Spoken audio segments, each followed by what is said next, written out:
In my YouTube channel biology with Neha में। Friends, आज की इस वीडियो में हम देखेंगे रिप्रोडक्शन इन एल्गी। इसके पहले की वीडियो में हमने क्या देखा, क्लासिफिकेशन ऑफ दी एल्गी। तो आइए इस वीडियो में हम देखते हैं कि एल्गी में कैसा रिप्रोडक्शन होता है। तो एल्गी में वेजिटेटिव, एसेक्सुअल और सेक्सुअल तीनों प्रकार का रिप्रोडक्शन होता है। तो पहले हम क्या देख रहे हैं, वेजिटेटिव रिप्रोडक्शन देख रहे हैं। और वेजिटेटिव रिप्रोडक्शन जो होता है वो तीन तरीके से होता है एल्गी में, फीजन, फ्रेगमेंटेशन और हार्मोगोनिया। तो फीजन और फ्रेगमेंटेशन जो है वो फंजाई में भी होता था। तो हाँ, हमने इसका मतलब भी बताया था कि फीजन में क्या होती है। फीजन जो होती है एक जो यूनिसेलुलर या एक कोशिकीय जो जीव होते हैं उनमें पाया जाता है। ये सिंपली क्या होती है, दो भागों में टूट जाते हैं, इसको कहा जाता है फीजन। या कोई अगर मल्टीसेलुलर एल्गी भी है, दो भागों में टूट जा रही है, तो उसको क्या कहेंगे, फीजन। फ्रेगमेंटेशन क्या होता है, जब कई भागों में टूटती है। तो फ्रेगमेंटेशन जब भी होगा किस में होगा, मल्टी सेलुलर में होगा। और ये किस में होगा, यूनिसेलुलर में। फ्रेगमेंटेशन, और ये बात याद रखिए, फ्रेगमेंटेशन जो होता है ज्यादातर किस में होता है, जो टेरेस्ट्रियल एल्गी होती हैं, जैसे कि यूलोथ्रिक्स में। यूलोथ्रिक्स ये क्या होती है, फिलामेंटस, टेरेस्ट्रियल है, फिलामेंटस एल्गी जो होती हैं। जैसे कि हमने फिलामेंटस एल्गी क्या होती है पहले ही बताया था। तो फिलामेंटस एल्गी क्या होती है, कई भागों में टूट जाती हैं, उसी को कहा जाता है फ्रेगमेंटेशन कहा जाता है। तो इसका एग्जाम्पल आप याद रखेंगे, नहीं भी याद रखेंगे तो कोई बात नहीं। यूलोथ्रिक्स और ओडोगोनियम, ये तो आपको पता ही है कि एक ऐसी एल्गी है, फिलामेंटस है। और फिलामेंटस एल्गी में ही क्या होता है, फ्रेगमेंटेशन होता है। यानी फिलामेंटस एल्गी इसी को कहते हैं हम, जब एक के ऊपर एक के ऊपर एक के ऊपर एक सेल क्या होती है, इसी तरह अरेंज होती है, तो उसी को कहा जाता है फिलामेंटस एल्गी कहा जाता है। तो ये क्या होंगे, कई भागों में, जितने भागों में टूट जाएंगे, हर एक भाग से नए एल्गी का जन्म होगा, उसी को कहा जाता है फ्रेगमेंटेशन। और फीजन क्या होता है, फीजन में जब एक सेल क्या होती है, सिंपली दो सेल में डिवाइड हो जाए। तो ये कहाँ होगा, यूनिसेलुलर में होगा, जो यूनिसेलुलर एल्गी है उनमें होगा। और ये किस में होगा, फिलामेंटस एल्गी में होगा। अब आइए सबसे इम्पोर्टेंट हम समझते हैं कि हार्मोगोनिया क्या होती है। तो देखिए, जो हार्मोगोनिया, जो इस प्रकार का जो रिप्रोडक्शन है वेजिटेटिव, वो केवल ब्लू ग्रीन एल्गी में पाया जाता है। तो ब्लू ग्रीन एल्गी में यहाँ हमने क्या है, आसिलोटोरिया का फिगर बनाया है। आसिलोटोरिया क्या है, एक फिलामेंटस एल्गी है। तो इस एल्गी में क्या देख रहे हैं, ये हमने एक सेल बनाई है। तो इस आसिलोटोरिया में क्या होती है, एक के ऊपर एक सेल होती है। तो एक फिलामेंट या रॉड लाइक स्ट्रक्चर बन जाता है। तो अब क्या होंगी कि बीच की कुछ सेल्स जो होंगी वो नष्ट हो जाएंगी, डेथ एंड डिके उनका हो जाएगा। तो इस प्रकार से आप देखते हैं कि यहाँ से ये अलग हो जाएगा, उसी तरह ये यहाँ से अलग हो जाएगा। तो अब क्या होगा, ये जो पार्ट बचा, ये इसी को हम कहते हैं हार्मोगोनिया कहते हैं। हार्मोगोनिया कहते हैं। और यहाँ क्या हो रहा है, तब ये हार्मोगोनिया क्या करेगी, नए एल्गी को रिप्रोड्यूस करेगी या नए एल्गी को प्रोड्यूस करेगी। और नेक्रेडिया क्या होता है, ये जो सड़ी हुई, यानी वो जो सेल जो होती है नष्ट हो जाती है, उनको हम कहते हैं नेक्रेडिया। यानी यहाँ पर जो सेल्स डेथ एंड डिके जिनका हो जाता है उनको कहते हैं नेक्रेडिया। और नेक्रेडिया के फलस्वरूप क्या बनते हैं, कई हार्मोगोनिया बनते हैं। तो हार्मोगोनिया के द्वारा किसमें रिप्रोडक्शन होता है, ब्लू ग्रीन एल्गी में। तो हार्मोगोनिया होता क्या है कि जब फिलामेंटस एल्गी में बीच बीच की सेल्स जो होती है नष्ट हो जाती हैं, तो जो छोटे छोटे कंपोनेंट बचते हैं उन्हीं को कहते हैं हार्मोगोनिया कहते हैं। ये हार्मोगोनिया आगे चल करके नई एल्गी को रिप्रोड्यूस करते हैं। तो इस तरीके से हमने देखा वेजिटेटिव रिप्रोडक्शन क्या होता है। तो देखिए, वेजिटेटिव रिप्रोडक्शन, एसेक्सुअल रिप्रोडक्शन जो होता है वो तब होता है जब अनफेवरेबल कंडीशन हो या फेवरेबल कंडीशन हो, दोनों ही कंडीशन में। लेकिन जो सेक्सुअल रिप्रोडक्शन होता है वो तभी होता है जब कंडीशन फेवरेबल हो। तो कुछ एल्गी जो अनफेवरेबल कंडीशन में रहती हैं, तो उनमें क्या होता है, लगातार वेजिटेटिव रिप्रोडक्शन ही होता है। तो उस प्रोसेस को हम क्या कहते हैं, पेरिनेशन कहते हैं। तो अगर आपसे पूछा जाए पेरिनेशन क्या होता है, तो पेरिनेशन का मतलब होता है survival of the algae many year. Survival of the algae through vegetative reproduction, through vegetative reproduction. ठीक, तो यानी जब कंडीशन कैसी है, अनफेवरेबल है, तो अनफेवरेबल में कई सालों तक क्या हो रहा है, केवल वेजिटेटिव रिप्रोडक्शन ही हो रहा है, तो उस प्रोसेस को हम कहते हैं पेरिनेशन कहते हैं। Survival of the algae through vegetative reproduction year by year, यानी कई सालों तक। ठीक, कई सालों तक अगर एल्गी अपनी स्पीशीज केवल इसी वजह से बचा पाई है, वेजिटेटिव रिप्रोडक्शन की वजह से, तो उसको हम क्या कहते हैं, पेरिनेशन कहते हैं। तो ये हो गया किसके बारे में, वेजिटेटिव रिप्रोडक्शन के बारे में। तो आइए अब हम देखते हैं कि सेक्सुअल रिप्रोडक्शन, पहले एसेक्सुअल देखते हैं। एसेक्सुअल रिप्रोडक्शन क्या होता है। तो एसेक्सुअल रिप्रोडक्शन में क्या होता है कि डिफरेंट प्रकार के स्पोर बनते हैं और वो स्पोर जर्मिनेट होकर के नए प्लांट को जन्म देते हैं। तो अब आइए हम एल्गी में स्पोर देखते हैं। तो एल्गी में कौन कौन से स्पोर पाए जाते हैं। तो जू स्पोर पाया जाता है। जू स्पोर क्या होते हैं, मोटाइल स्पोर। तो कौन कौन सी एल्गी होती है जिनमें जू स्पोर पाया जाता है, मोटाइल स्पोर पाया जाता है, उनके नाम भी तो याद रख लीजिए। क्लेमाइडोमोनास, एक्टोकार्पस और वोडोगोनियम, ये याद रख लीजिए। देखिए, जू स्पोर उन्हीं में पाया जाएगा, यानी मोटाइल स्पोर उन्हीं में पाया जाएगा, उसी एल्गी में पाया जाएगा जो एल्गी एक्वेटिक होगी। तो अगर एक्वेटिक एल्गी का नाम याद है तो किसमें जू स्पोर पाया जाता है, ये भी आपको याद रहेगा। तो क्लेमाइडोमोनास, मतलब कुछ चीज़ें याद होने से कुछ चीज़ें याद हो जाती हैं। जैसे आपको अगर फिलामेंटस एल्गी याद है तो आपको ये याद हो जाएगा कि इसमें फर्मेंटेशन द्वारा रिप्रोडक्शन होता है। उसी तरह अगर आपको याद है एक्वेटिक एल्गी कौन सी है तो आपको याद हो जाएगा कि इसमें जू स्पोर पाया जाएगा। तो क्लेमाइडोमोनास, एक्टोकार्पस, वॉलवॉक्स, ये सब आप जानते हैं क्या है, ये सब एक्वेटिक एल्गी हैं। ओडोगोनियम, ठीक। अब देखिए, एक दूसरा हमने बताया था ए प्लेनोस्पोर, जो क्या हो, नॉन मोटाइल हो। ए प्लेनोस्पोर, तो यानी ये नॉन मोटाइल किस में पाया जाएगा, जो टेरेस्ट्रियल एल्गी होंगी। ठीक, तो जितनी भी टेरेस्ट्रियल एल्गी होती हैं उनमें क्या होता है कि ए प्लेनोस्पोर पाया जाता है। टेरेस्ट्रियल एल्गी का हमने एग्जाम्पल लिखवाया था, एनाबीना, नॉस्टॉक होती है, फ्रिस्चेला होता है। तो ये सब कैसी होती है, ए प्लेनोस्पोर इसमें पाया जाता है। ठीक,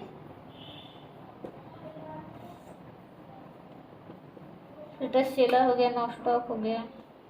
ठीक, तो इसमें क्या होगा, ए प्लेनोस्पोर पाया जाएगा। अब देखिए, एक और स्पेशल प्रकार का होता है स्पोर, हिप्नोस्पोर कहते हैं इसको। हिप्नोस्पोर क्या होता है कि जब ए प्लेनोस्पोर, जो कि नॉन मोटाइल स्पोर है, इसी के ऊपर एक एक्स्ट्रा कवरिंग आ जाए, ये थिक वॉल्ड कवरिंग आ जाए, तो उसी को हम क्या कहते हैं, हिप्नोस्पोर कहते हैं। तो हिप्नोस्पोर कुछ नहीं है, ए प्लेनोस्पोर के ऊपर ही क्या हो जाती है, थिक वॉल्ड कवरिंग हो जाती है। तो अब इस पूरे स्ट्रक्चर को हम क्या कहते हैं, हिप्नोस्पोर कहते हैं। एक चीज आपको और याद रखनी है, ए काइनेट्स याद रखना है। ए काइनेट्स क्या होता है, देखिए अभी तो क्या हो रहा है, वो स्पोर बन रहा है, और स्पोर के ऊपर क्या होती है, प्रोडक्टिव लेयर होती है। लेकिन कभी कभी क्या होता है कि जो वेजिटेटिव सेल्स होती है, यानी जैसे यूनिसेलुलर एल्गी है, क्लेमाइडोमोनास है, इसके ऊपर क्या होगा, एक एक्स्ट्रा कवरिंग बन जाएगी, यानी ये वेजिटेटिव सेल ही किस में कन्वर्ट हो जाती है, स्पोर में कन्वर्ट हो जाती है। तो अब इसको क्या कहते हैं, ए काइनेट्स कहते हैं। स्पोर जनरली क्या होते हैं, स्पोरेंजिया के अंदर बनते हैं। ठीक, लेकिन अब जब वेजिटेटिव सेल के ऊपर ही क्या हो जाए, एक कवरिंग बन जाए और ये स्पोर की तरह कार्य करने लगे, तो जब अनफेवरेबल कंडीशन होती है तो वेजिटेटिव सेल्स जो होती हैं वो ए काइनेट्स में बदल जाती हैं, यानी इनके ऊपर एक एक्स्ट्रा प्रोटेक्टिव कवरिंग आ जाती है, और अनफेवरेबल कंडीशन में ये इसी तरह रहती हैं। और जब फेवरेबल कंडीशन आएगा तो ये ए काइनेट्स यानी ये मेम्ब्रेन क्या हो जाएगी, हट जाएगी। ठीक, तो इसी को कहा जाता है ए काइनेट्स कहा जाता है। ए काइनेट्स का मतलब क्या होता है कि जब वेजिटेटिव सेल्स जो होते हैं वो डेवलप हो जाती हैं थिक वॉल्ड स्पोर में। वेजिटेटिव सेल्स किसमें डेवलप हो जाती हैं, थिक वॉल्ड स्पोर में।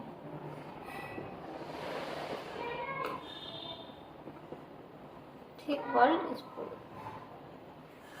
ठीक, तो इस तरीके से हमने देख लिया ए सेक्सुअल रिप्रोडक्शन इनमें कैसे होता है। तो अब आइए सबसे इम्पोर्टेंट यानी कि सेक्सुअल रिप्रोडक्शन देखते हैं। ठीक, सेक्सुअल रिप्रोडक्शन इन एल्गी।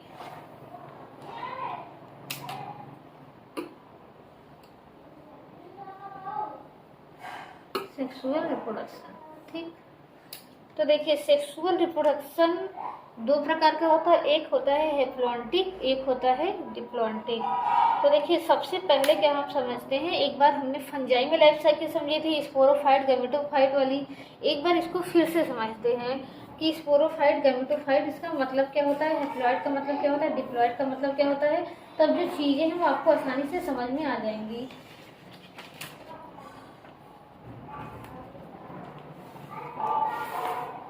देखिए तो कोई भी हमने बताया था प्लांट होगा उसमें दो स्टेज पाए जाएंगे, एक गैमेटोफाइट होगा और एक क्या होगा, स्पोरोफाइट होगा। एक क्या होगा, गैमेटोफाइट और एक स्पोरोफाइट।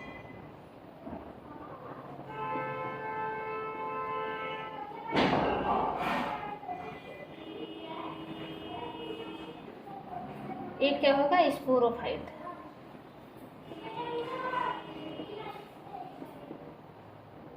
ठीक, इन्हीं दोनों के बीच क्या होता है, अल्टरनेशन होता है, इसी को कहा जाता है अल्टरनेशन ऑफ जनरेशन। एक बार गैमेटोफाइट होगा, एक बार स्पोरोफाइट आएगा। ठीक, तो गैमेटोफाइट क्या होता है कि ऐसा प्लांट जिसकी सभी सेल्स क्या होंगे, हैप्लॉइड होंगे, तो उस प्लांट को हम या उस स्टेज को क्या कहेंगे, गैमेटोफाइट कहेंगे। स्पोरोफाइट मतलब डिप्लॉइड, गैमेटोफाइट मतलब हैप्लॉइड। तो गैमेटोफाइट क्या होते हैं, जो हमने बताया था कि गैमेटोफाइट क्या करेंगे, गैमीट्स बनाएंगे। तो अब ये क्या बनाएगा, गैमीट्स बनाएगा, मेल और फीमेल गैमेट। ठीक, मेल और फीमेल गैमेट बनेंगे। इन गैमेट का क्या होगा, फ्यूजन होगा, यानी फर्टिलाइजेशन होगा। और फर्टिलाइजेशन से हम जानते हैं क्या बनता है, जाइगोट बनता है। अब ये जाइगोट क्या करेगा, ये बनाएगा मल्टी सेलुलर स्पोरोफाइट। अब स्पोरोफाइट में क्या होता है, स्पोरेंजिया होती है। ठीक, गैमेटोफाइट क्या करते हैं, गैमीट्स बनाते हैं, और स्पोरोफाइट क्या होते हैं, स्पोरोफाइट जो है स्पोर बनाते हैं। तो गैमेटोफाइट में होगा गैमेटेंजिया। ठीक, तो जो गैमेटोफाइटिक या गैमेटोफिटिक प्लांट होगा उसके अंदर किसका निर्माण होगा, गैमेटेंजिया का निर्माण होगा। गैमेटेंजिया के अंदर क्या बनेंगे, गैमीट बनेंगे। उसी तरह जो स्पोरोफाइट प्लांट होगा उसमें क्या होगा, स्पोरेंजिया होगा, और स्पोरेंजिया के अंदर क्या बनेंगे, स्पोर बनेंगे।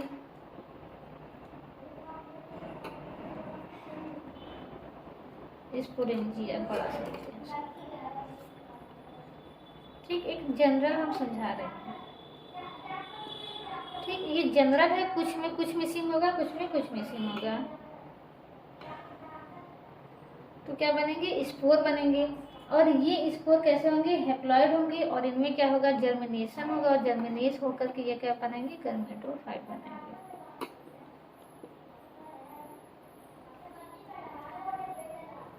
देखिए आइए इसको समझते हैं, कब माइटोसिस होता है, कब मियोसिस होता है। ठीक, तो देखिए गैमेटोफाइट कैसा है, यन है यानी कि हैप्लॉइड है, और स्पोरोफाइट कैसा है, 2n है यानी कि डिप्लॉइड है। तो गैमेटोफाइट में क्या होता है, गैमेटेंजिया होती है, और गैमेटेंजिया में क्या बनते हैं, गैमेट्स बनते हैं। तो देखिए गैमेट्स बनने के लिए क्या होगा, यहाँ पर माइटोसिस होगा, क्योंकि यन से अगर यन बनाना है तो माइटोसिस होगी, सिंपल सी बात है। तो यहाँ पर कौन सा डिवीजन काम करेगा, माइटोसिस। ठीक, अब यहाँ पर ये फ्यूज कर गए, फ्यूज करके इन्होंने क्या बना लिया, जाइगोट बना लिया। जाइगोट कैसा है, 2n है, 2n ये जाइगोट क्या होगा, अब ये जाइगोट डिवाइड होगा किसके द्वारा, माइटोसिस के द्वारा। इसको बहुत ही अच्छे समझिए। और माइटोसिस के द्वारा ये क्या करेगा, एक स्पोरोफाइट बनाएगा। ये स्पोरोफाइट कैसा है, मल्टी सेलुलर है। ठीक, ये सभी में होता है, ये ब्रायोफाइटा में भी होता है, टेरिडोफाइटा में भी होता है, एल्गी में भी होता है, लेकिन फंजाई में नहीं होता। फंजाई में वहाँ पर हमने बताया था कि स्पोरोफाइट वहाँ मल्टी सेलुलर नहीं बन पाता, वहाँ पर जाइगोट जो है केवल जाइगोट ही क्या होता है, स्पोरोफाइट होता है, यानी जाइगोट ही वहाँ पर द्विगुणित होता है। ये जाइगोट तुरंत ही डिवाइड होकर के स्पोर बना लेता है। वहाँ पर जाइगोट जो है माइटोसिस द्वारा डिवाइड होकर के स्पोरोफाइट नहीं बनाता, तुरंत जाइगोट डिवाइड होता है मियोसिस के द्वारा और स्पोर बना लेता है। ठीक, तो अगर यही एल्गी की लाइफ साइकिल होती, या अभी हम कुछ आगे फंजाई की लाइफ साइकिल होती, या कुछ एल्गी की लाइफ साइकिल होती, तो वहाँ क्या होता है कि इस जाइगोट जो कि 2n है, उसमें क्या हो जाता है, मियोसिस हो जाती, और मियोसिस के फलस्वरूप क्या हो जाते, 4 स्पोर बन जाते। और ये स्पोर कैसे होते हैं, यन होते, क्यों, क्योंकि यहाँ मियोसिस है। अब ये चारों क्या करते हैं, नए प्लांट को जन्म देते हैं, और प्लांट कैसा होता है, हैप्लॉइड होता है। ठीक, तो ये मियोसिस क्यों हो जा रही है, क्योंकि ये हैप्लॉइडी फेज से मेंटेन करनी है, इसीलिए क्या हो रहा है, मियोसिस हो रहा है। ये किस में होता है, फंजाई में होता है, कुछ एल्गी में होता है, लेकिन ज़्यादातर एल्गी में, ब्रायोफाइटा में, टेरिडोफाइटा में क्या होता है, ये जाइगोट में मियोसिस न होकर के माइटोसिस होता है।